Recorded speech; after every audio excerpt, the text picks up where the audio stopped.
O Senhor esteja convosco. Proclamação do Evangelho de Jesus Cristo segundo João.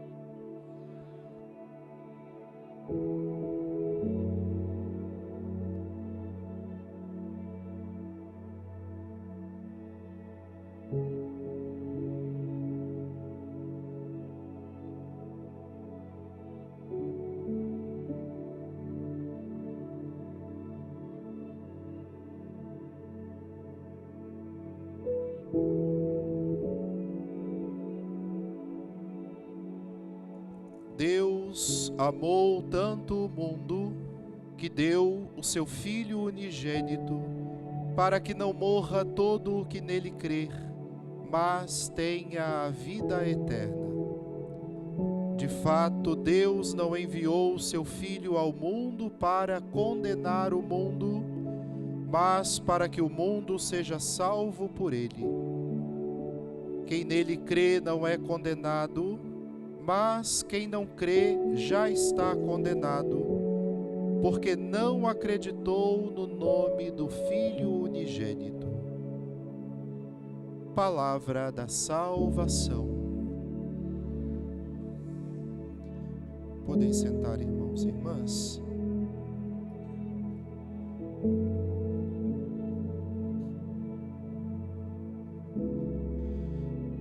Queridas irmãs canossianas, queridos catequizandos que hoje vivem o dia de retiro para a Crisma,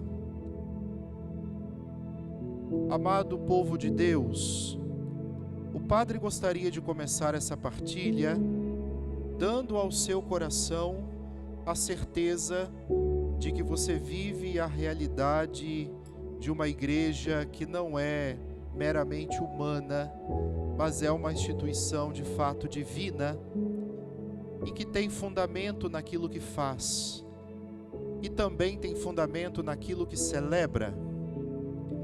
Eu não sei se vocês prestaram bastante atenção nas leituras de agora da missa, sobretudo na segunda, porque ela termina com uma saudação que é paulina. Paulo escreve essa saudação, que é trinitária, e que vamos encontrar em praticamente todos os seus livros, todas as suas cartas, porque era a saudação, inclusive, que identificava se aquele livro pertencia à literatura paulina ou não. A leitura termina exatamente saudando a Trindade. Vai dizer que a graça de Jesus Cristo, o amor do Pai, a comunhão do Espírito estejam com todos vocês. Não sei se vocês se lembram que em algum momento da missa nós falamos a mesma coisa. No início, quando o padre chega ao altar, beija, faz o sinal da cruz e os saúdam. É exatamente assim que o padre diz: a graça de nosso Senhor Jesus Cristo, o amor do Pai e a comunhão do Espírito Santo estejam convosco. Vocês me respondem como?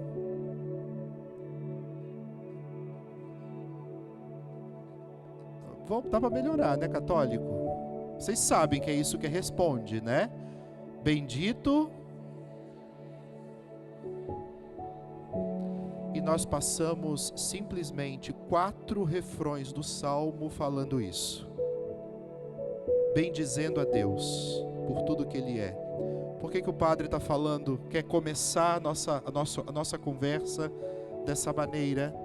Para você perceber que a igreja que você diz que faz parte, na qual você é batizado, é batizada, ela não surge do nada. Ela não cria as coisas do nada. Ela cria com fundamento. Ela tece a liturgia da missa, inclusive, com fundamento não só histórico, mas bíblico.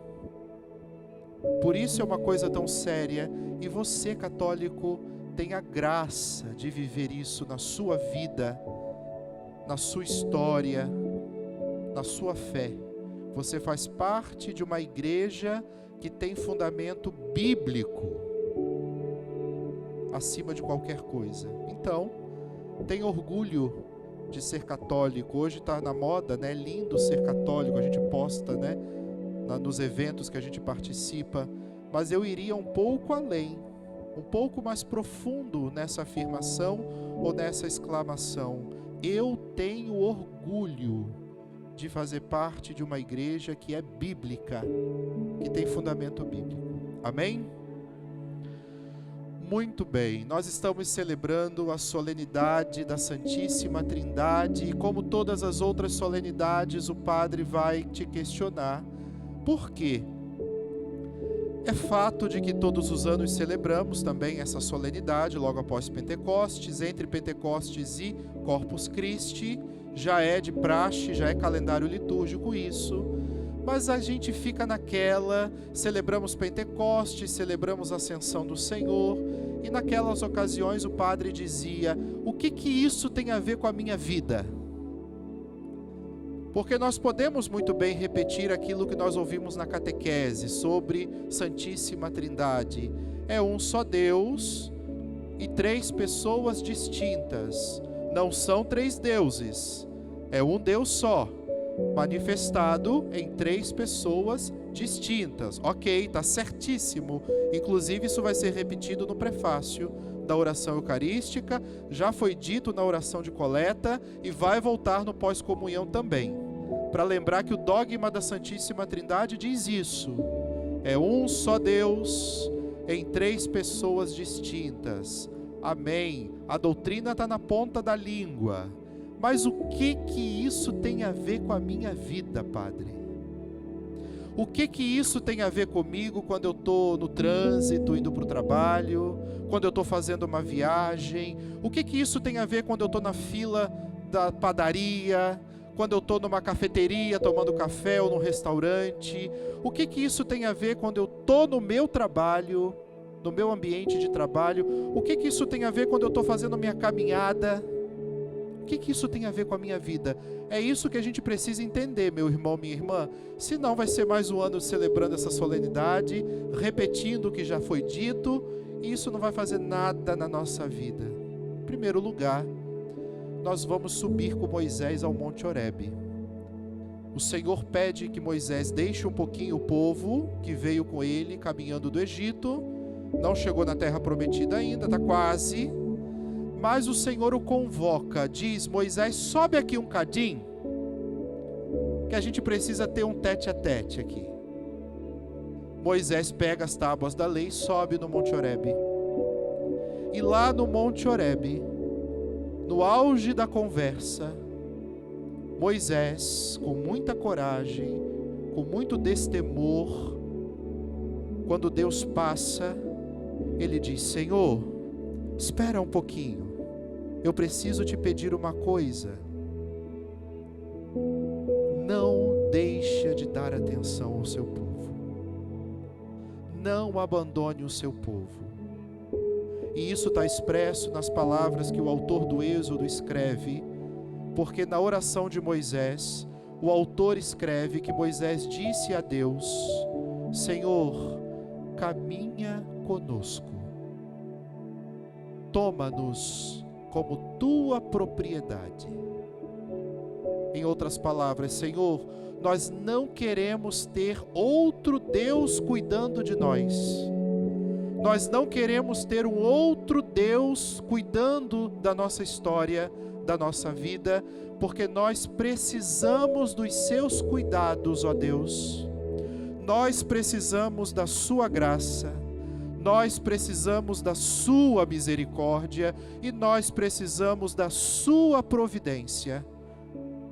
Porque nós sabemos que tu és um Deus que não criou e largou, mas tu és um Deus que criou, que vai salvar-nos, porque ainda é Êxodo, não chegou na terra prometida, e que enquanto isso não acontecer, o Senhor continuará nos sustentando. Então, Senhor, nós queremos ser tua propriedade, e como tua propriedade, Senhor, caminha conosco, cuida de nós. Não tem como você, ser humano, quando diz que ama alguém, não tem como amar sem querer proteger essa pessoa. São coisas que vêm naturalmente juntas. Aquela frase que já virou para-choque de caminhão, já virou filme. Enfim, mas é verdade para nós católicos, quem ama cuida. Essa frase, ela acontece naturalmente na vida de alguém que ama. Quem ama quer cuidar. Quem ama quer estar junto, porque não há cuidado a distâncias. E aqui o padre faz um parêntese na distância, porque tem gente que está do nosso lado fisicamente, mas está com a alma e o coração muito distantes. Essa distância talvez seja a pior de todas, porque as pessoas que estão ao nosso redor, nós contamos com elas em primeiro lugar, e quando elas estão distantes das nossas causas, distantes dos nossos afetos, provocam em nós uma frustração muito grande, mas existe uma outra distância que não é nociva. A distância que é física, mas que, porém, a alma e o coração estão em sintonia. Eu acredito que vocês devem conhecer várias pessoas dessa maneira, que se comunicam, que se cuidam, que se protegem, mesmo que fisicamente estejam à distância, seja por uma ligação, seja por uma mensagem e seja pelas orações, porque não há proximidade mais importante para haver entre um ser humano e outro que a oração que é feita um pelo outro. Essa é a proximidade mais importante que existe. O Senhor quis cuidar porque Ele foi solicitado. Não foi Deus que disse a Moisés: Moisés, a partir de hoje eu vou caminhar com vocês. Foi Moisés que solicitou, de acordo com a humanidade que precisa, que é falha, que tem lacunas, que tem buracos importantes a serem preenchidos, que outra pessoa não conseguiria fazer. Moisés reconhece isso e diz: Senhor, se o Senhor não nos preencher, se o Senhor não estiver ao nosso lado, se o Senhor não estiver cuidando de nós, nós nos perderemos. E nós não queremos nos perder, por isso queremos ser tua propriedade. É como se Moisés hoje estivesse discursando a Deus por nós também. Moisés aqui está representando toda uma humanidade que habitava junto com ele, naquele momento histórico, mas Moisés aqui é profeta. Moisés já está pedindo pelas gerações que viriam, porque meu irmão e minha irmã, responda no mais profundo do seu coração, o que seria da humanidade sem Deus? Eu sei que eu sou padre e é difícil imaginar, mas eu queria que você imaginasse comigo uma vida sem Deus, uma vida sem sustentação espiritual, uma vida sem futuro em algo que é maior do que o que vivemos nesse mundo, uma vida sem significados, uma vida em que eu sofra, uma vida em que eu seja feliz, mas que eu não tenha nada além disso para significar o que eu viva. Me explica como seria a existência humana sem ter quem a sustente, sem ter quem a justifique. Da onde eu vim, para onde eu vou? Tem gente que está tentando viver assim até hoje e só encontra infelicidade, e só encontra falta de respostas. Nós temos respostas. Moisés pediu e o Senhor respondeu. A segunda coisa importante para eu aprender na minha vida sobre a Santíssima Trindade, primeiro, é que Deus atende um pedido de caminhar conosco. Segundo, é que Ele caminha. A Trindade é exatamente isso. O Senhor sempre foi um, e sempre será um só Deus, um só Senhor. Mas Ele, para atender às necessidades humanas, não divinas porque Ele não precisava, para atender às necessidades humanas, Ele se manifesta na história e no tempo como Pai, Filho e Espírito Santo, para que de maneira didática, sistemática e organizada, o homem de todos os tempos pudesse perceber que o Senhor, um só, cerca-nos de tudo aquilo que precisamos, quando se manifesta como três pessoas distintas, de igual natureza, adoradas da mesma maneira porque são um só Deus. Mas dessa maneira Deus está dizendo para a humanidade: eu os criei, os desejei, eu os resgatei, os salvei, eu continuo salvando quando atualizo pelo meu Espírito na vida de vocês tudo o que é necessário para que vocês se salvem. Pai, Filho e Espírito Santo. A Trindade é o prolongamento da ação divina no tempo, da sua essência mais profunda, que é a unidade. Agora o Padre vai te falar uma frase para te ajudar, mas que aparentemente é contraditória, e não é, porque a Trindade não é contraditória. Dessa maneira que o Padre te disse agora o que é Trindade, a manifestação de um Deus único na história e no tempo, para dizer para nós pela sua revelação que Ele cuida de nós e que Ele nos acompanha. Por isso o Filho se encarna, por isso o Espírito é enviado para Ele continuar nos acompanhando ao longo de toda a nossa existência. O Padre te diz: quanto mais unidos nós formos, como família, como igreja, como filhos de Deus, presta atenção, agora é hora de acordar. Pelo menos essa frase você tem que levar embora do coração, tá bom? Tem gente que dormiu a homilia inteira, mas agora acorda para essa frase. Quanto mais unidos nós formos, mais trinitários nos tornamos. Quanto mais unidos nós somos, significa que mais unidos a Deus nós somos. Não tem como um ser humano viver a unidade entre os seres humanos se, em primeiro lugar, ele não se une a Deus, se ele não tem comunhão com Deus, se ele não dialoga com Deus, se Deus não é de fato Deus da sua vida. Não tem como, meu irmão, minha irmã. Aliás, se você vive hoje uma situação de divisão dentro da sua casa, dentro da sua família, dentro do seu ambiente de trabalho, dentro do seu grupo de amigos, dentro da igreja, porque aqui não tem santo nenhum, tudo pecador, dentro da sua pastoral, do seu movimento, se você está vivendo uma situação de conflito interior, eu te digo que o investimento aqui emergencial na sua vida, não na dos outros, na sua vida, tem que ser a comunhão com Deus. Porque ninguém vai conseguir olhar o outro com respeito se, em primeiro lugar, não respeita a Deus como deveria. Aí assim, aí nós seremos trinitários, porque a Trindade, viver a Trindade significa viver a comunhão. Eu vivo interiormente a unidade com Deus e externamente eu manifesto isso trinitariamente.